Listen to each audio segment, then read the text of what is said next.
3 tips for grading. First one, when to grade. You should not grade your pattern unless the sample pattern is ready for production, meaning the fit is approved, you know it fits well, and it's ready for production. And the second thing, you're actually going into production.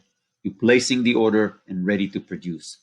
If you're going to grade your patterns without these two in place, what can happen is you might change the pattern and then you're going to have to change the grading, meaning regrade the style. Or many times, if you went to market with a sample and for whatever reason you didn't get enough orders or you decided not to produce this style, then you spend money on grading that on a style that is not going into production. It's not necessary. Okay.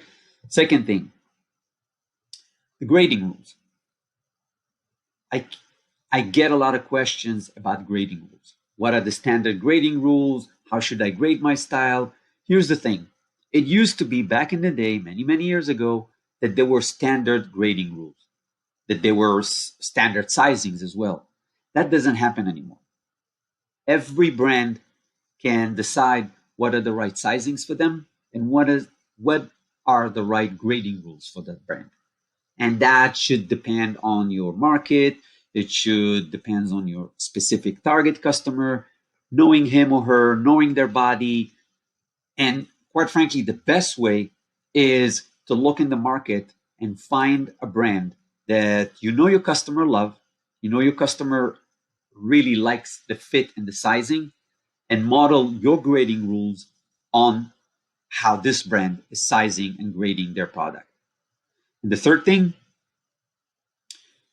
if you decide to offer a wide range of sizes, for example, size 2 women's, size 2 all the way to size 28 or 32, keep in mind that you will not be able to use one pattern to grade this whole range of sizes.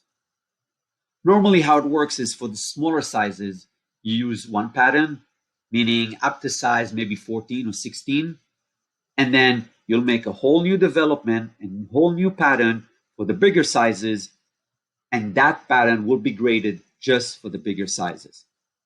Why? Because the body changes differently when it comes to the bigger sizes. It doesn't change in the same consistency and in the same way as the smaller sizes. So if you'll take, let's say, a size 6 and grade it all the way from size 2 to 32, you'll have a lot of issues with fit in the bigger sizes. So you want one pattern for the bigger sizes, one pattern for the smaller sizes.